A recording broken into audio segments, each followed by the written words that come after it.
Jadi ceritanya tuh kayak gini weh. Peristiwa ngeri-ngeri sedap film ini terjadi di kota kecil Carolina Selatan yang bernama Wilsey. Awalnya orang-orang ngejalanin hidup mereka dengan bahagia di sana. Hingga di suatu malam, ada batu meteor yang jatuh ke hutan dekat kota itu. Orang-orang di sana nggak ada yang tahu karena ukurannya kecil kayak sebesar kepala otak.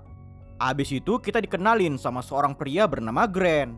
Dia ini orang kaya. Walaupun penampilannya mirip kakek-kakek, tapi Grant punya bini cantik bernama Starla. Mereka berdua saling ngelengkapin satu sama lain. Tapi sebaik-baiknya hubungan pasti pernah ribut ya kan? Itulah yang lagi dialami sama Grant saat pengen main gerobak sorong. Tapi permintaan malah ditolak karena Starla capek kerja satu harian.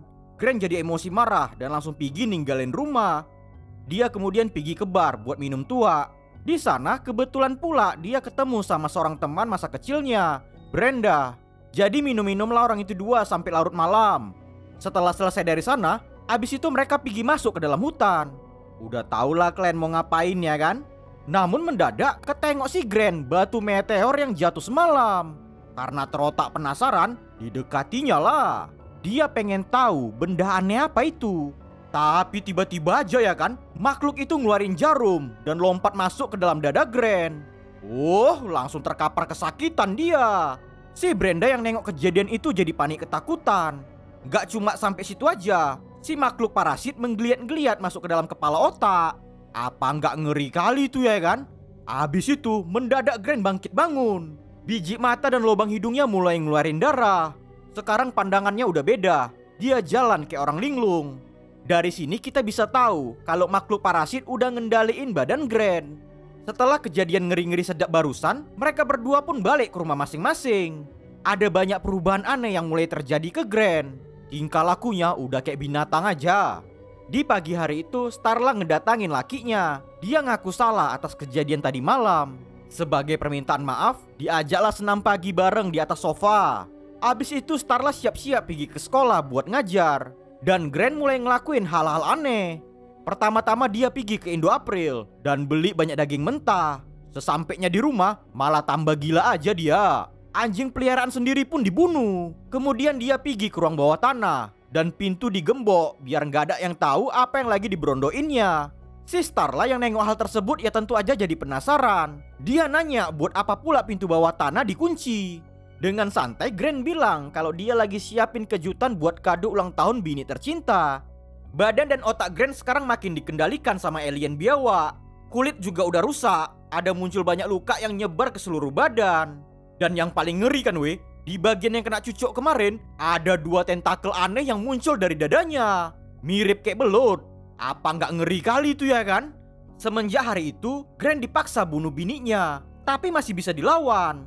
Dari sini kita jadi tahu kalau rasa cinta Grant lebih besar daripada keinginan sadis si alien biawak.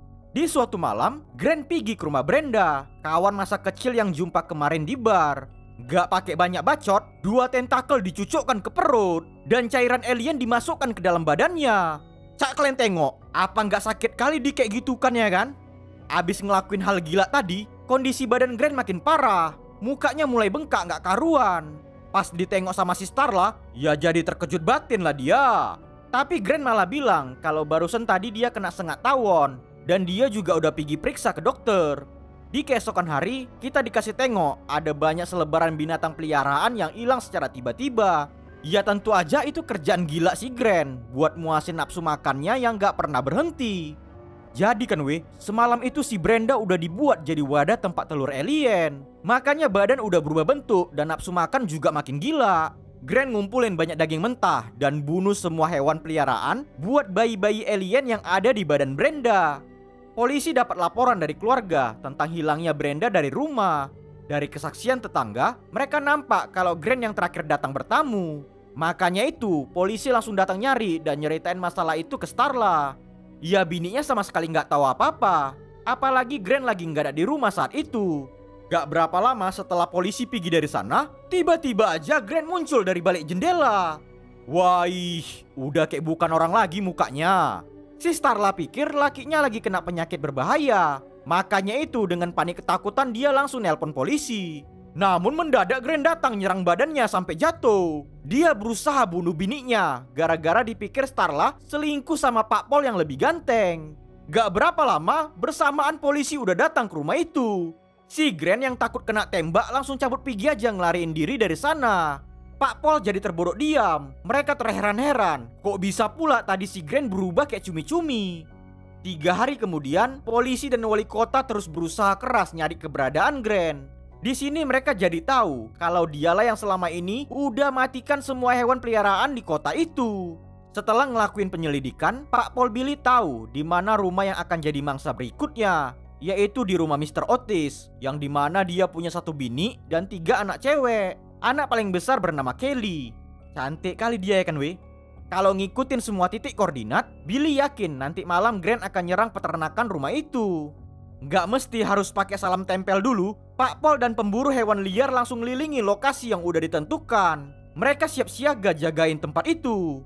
Gak pakai lama, ternyata dugaan si Billy betul. Grand akhirnya muncul dengan bentuk badan yang sekarang mirip kayak monster cumi-cumi. Jadi terkejut batin lah orang itu semua.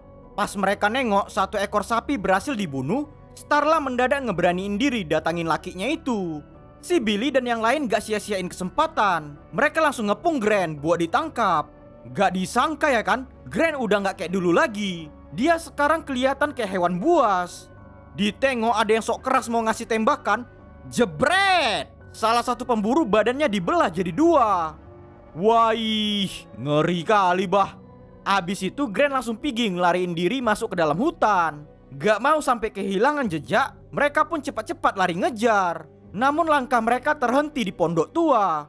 Waktu orang itu masuk ke dalam ya kan, oh mak jang. Mereka semua terkejut nengok badan Brenda yang udah bengkak kayak balon raksasa.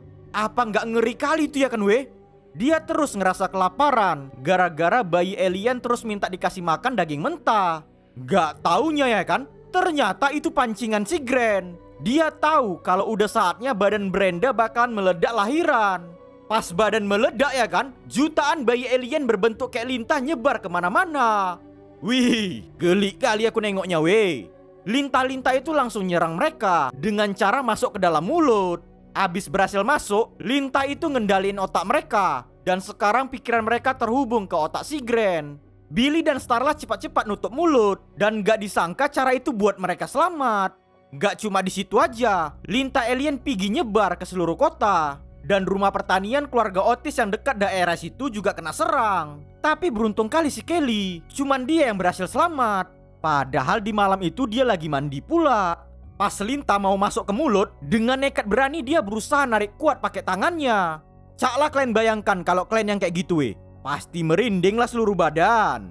Saat lintah tadi lagi di mulut, gak disangka Kelly bisa dapat penglihatan dari otak alien dan juga Grand. Dia jadi tahu kalau tujuan si alien datang adalah untuk menguasai bumi. Pas udah lepas ya kan, barulah si Kelly tersadar dan langsung cepat-cepat keluar dari kamar mandi. Dengan terkejut batin dia nengok kalau orang tua dan kedua adiknya udah dirasukin sama lintah alien. Mereka berusaha ngerayu agar Kelly mau ikutan bergabung. Namun dia nolak dan cepat-cepat pergi kabur dari rumah. Pas udah berhasil keluar, secara kebetulan dia ketemu sama Billy. Mereka nengok kalau lintah alien udah ngebuat orang-orang jadi mirip kayak zombie. Makhluk yang ada di kepala otak Grand adalah induk alien. Makanya itu dia bisa ngendalikan pergerakan anaknya mau pergi kemana. Setelah berhasil kabur, mereka yang udah selamat kebingungan mau berbuat apa. Soalnya malam udah larut kali. Si Kelly mendadak teringat dengan penglihatan tadi. Jadi dia langsung ngasih tahu yang lain. Kalau bisa ngebunuh Grand, maka anak-anaknya lintah alien bakalan ikut mati juga. Dan kalau nggak berhasil, makhluk alien akan bertambah banyak untuk nguasain bumi. Saat lagi dalam perjalanan ya kan, mendadak mobil mereka kena tabrak. Semua ngalamin kecelakaan. Tapi Grand nyuruh mayat hidup buat bawa Starla balik ke rumahnya. Dengan kondisi masih pingsan, badan dibaringkan ke tempat tidur. Abis itu di make upin biar bininya makin cantik. Saat udah tersadar, Starla pun kaget. Kok bisa pula ada di kasur rumahnya? Ditengok keadaan kamar semua udah berserak kayak kapal pecah. Dan mendadak dia ngedengar ada banyak orang yang manggil-manggil namanya. Karena penasaran, Starla keluar dari kamar. Dan akhirnya ketengok lah kayak mana bentuk lakinya yang udah berubah jadi monster tentakel. Wih, ukuran badan sampai tersebar ke seluruh ruangan. Kayak mana lah pula, asik makani orang aja kerjanya. Sebelum keluar kamar tadi, Starla udah nyiapin benda tajam buat ngelindungin diri. Dan gak ada pilihan lain, dia harus ngebunuh lakinya itu. Pas Starla didekatin ke arah badan monster, dia sengaja ngasih kata-kata rayuan manis. Ya tentu aja si Grant tergoda. Pas badannya udah dekat kali, Starla bilang kalau dia akan selalu ada untuknya. Di saat ada kesempatan, gak pakai banyak bacot lagi, jebret! Dicucukkan kepala otak. Gak taunya gak mempan pula serangan itu. Grant jadi emosi marah dan badan Starla pun dicampain. Abis itu ya kan, batang leher dililit sampai sesak napas. Namun bersamaan tiba-tiba aja Pak Paul, Billy dan Kelly udah sampai di sana. Dia mau nyampain granat, tapi gagal pula. Selama ini Grant tahu kalau si Pak Paul suka sama bininya. Jadi dia ngelampiasin kemarahan dengan mau masukin 2 tentakelnya buat naruh telur ke dalam perut. Tapi cuma satu aja yang berhasil masuk. Sekuat tenaga Billy berusaha masukin gas LPG ke dalam tentakel satu lagi. Jadi penuh dengan gas lah badan si alien biawak. Dengan senjata Pak Paul yang tadi terjatuh, dia nyuruh Starla buat cepat-cepat ngasih tembakan. Mana ada cerita, walaupun dengan gak tega, akhirnya Starla pun nembak badan alien. Dan tentu aja hal itu ngebuat ledakan gede. Buam! Berserak hancur seluruh badan alien biawak. Gara-gara induk alien udah mati, jadi bersamaan semua mayat yang otaknya dikendalikan sama lintah juga ikutan mati. Cuman Starla, Pak Paul, Billy, dan Kelly yang berhasil selamat. Di saat matahari udah terbit, mereka pun pergi cabut ninggalin kota itu. Dan akhirnya film pun tamat.